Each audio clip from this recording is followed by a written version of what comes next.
목회서신 144. 음란한 여인, 가련한 여인. 저는 사마리아 여인입니다. 사는 곳은 숫가성입니다. 제가 살고 있는 이 시대는 수많은 사회적 장벽과 조건의 다른 차별과 배제가 일상화된 시대입니다. 인종차별, 지역차별, 사회적 차별과 성차별이 일상입니다. 저는 이런 기준에 따르면 차별이 당연시되는 존재입니다. 저는 유대인 남자도 아닌, 유대인도 아닌, 사마리아 남자도 아닌, 유대인 여자도 아닌 사마리아 여인이기 때문입니다.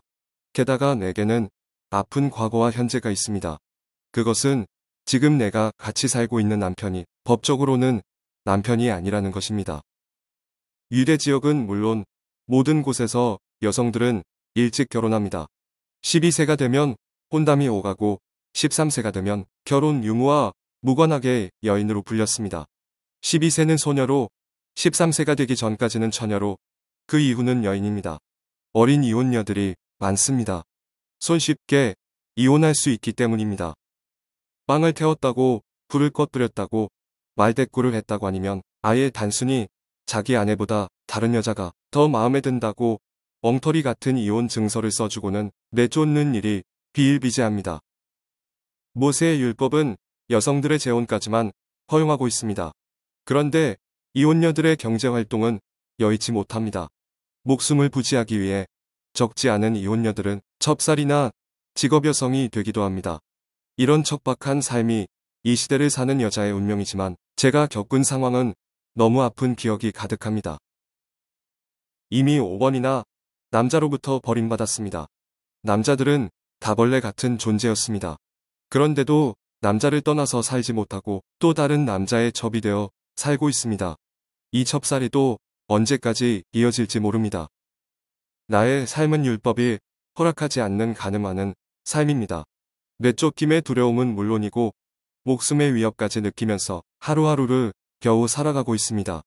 이런 운명이 너무 고통스럽습니다. 남자들이 혐오스러울 뿐더러 저와 다른 평범한 삶을 살아가는 여인들조차 이제는 역겹게 느껴집니다. 스스로 유령처럼 사람들과 단절하고 저의 존재를 감추고 살아갑니다. 어차피 저는 사람들 속에 있어도 투명인간 같은 존재일 뿐이기에 이런 저의 삶이 이상스럽지도 않습니다. 우물가는 해질 무렵에 여인들의 만남의 장소입니다. 들에서 꼴을 뜯던 양떼의 가란 목을 축이기도 하고 저녁을 준비하려는 여성들이 필요한 물을 길어가거나 빨래를 하는 곳입니다. 여성들의 푸념과 하소연, 회복의 장소입니다. 저도 이곳에서 다른 여인들과 더불어 수다를 떨고 일상사를 나누던 때가 있었지만 오래전의 추억일 뿐입니다. 그런데 먼 거리를 걸어서 이제 겨우 우물가로 다가왔는데 저기에 낯선 남자가 있었습니다. 제가 그곳에 다가섰다가는 누군가의 눈에 띄기라도 하면 저는 가늠한 여인으로 내몰려 돌에 맞아 죽을 수 있습니다.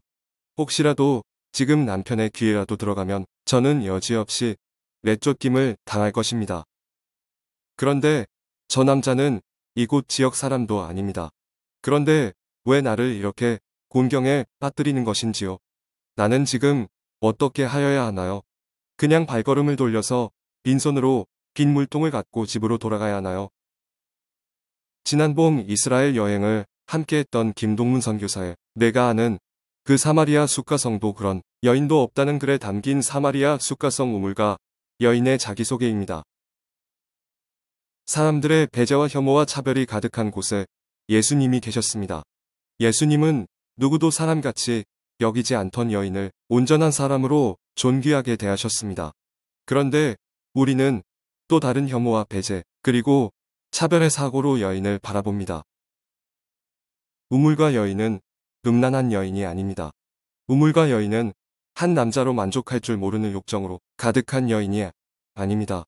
우물가 여인은 육적인 갈망을 채울 길 없어 이 남자 저 남자 떠돌던 여인이 아닙니다. 우물가 여인은 마음에 드는 남자를 찾아 이러저리 기웃거리는 여인이 아닙니다. 우물가 여인은 지금 사는 남편으로 만족하지 못해 또 다른 남자를 그리워하는 여인이 아닙니다.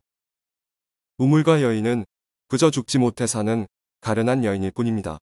우물가 여인은 차별로 가득한 세상에서 수많은 남자에게 짓밟히고 버림받으면서도 어찌하든 살기 위해 발버둥치던 불쌍한 여인일 뿐입니다.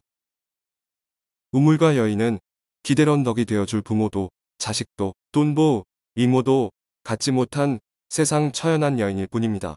우물가 여인은 버려지는 것이 가장 두려워 숨죽이고 살던 여인일 뿐입니다. 우리는 오늘 또 다른 누군가를 보고 싶은 대로 보며 판단하고 있지 않은가요? 우리의 시선과 판단만을 절대화하며 세상 가련한 사람을 세상 음란한 사람으로 만들고 있지 않은가요? 우리가 보는 게 전부가 아닙니다. 우리가 아는 게 전부가 아닙니다. 그날 수가성 우물가의 여인은 예수님과 만나고 여인의 처지는 그대로였지만 새로운 삶을 누리는 전환점을 누리게 되었습니다. 사람들의 배제와 혐오, 차별이 가득한 곳에 예수님은 그곳에 계셨습니다. 그리고 여기에 하나님의 형상으로 지음받은 고귀한 존재가 있다고 온몸으로 드러내셨습니다. 2021년 따뜻한 시선으로 주위를 둘러보십시오. 수가성 우물과 예수님 같은 배려와 존중의 시선으로 주위를 둘러보십시오. 그리고 조용히 혐오와 배제와 차별에 아파하는 이들에게 다가가 우리의 온몸으로 품어주고 안아주십시오. 그의 곁에 서서 친구가 되어주십시오. 사진 사마리아 수가를 지난 언덕에서 만난 나귀. 나귀를 보며 예수님의 겸손을 떠올립니다. 피곤하여 우물 곁에 그대로 앉으신 예수님, 우리와 같은 사람이 되셨습니다.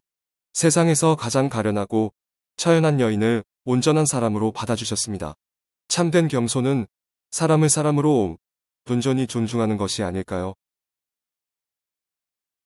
2021년 1월 8일 금요일 아침 권종렬 목사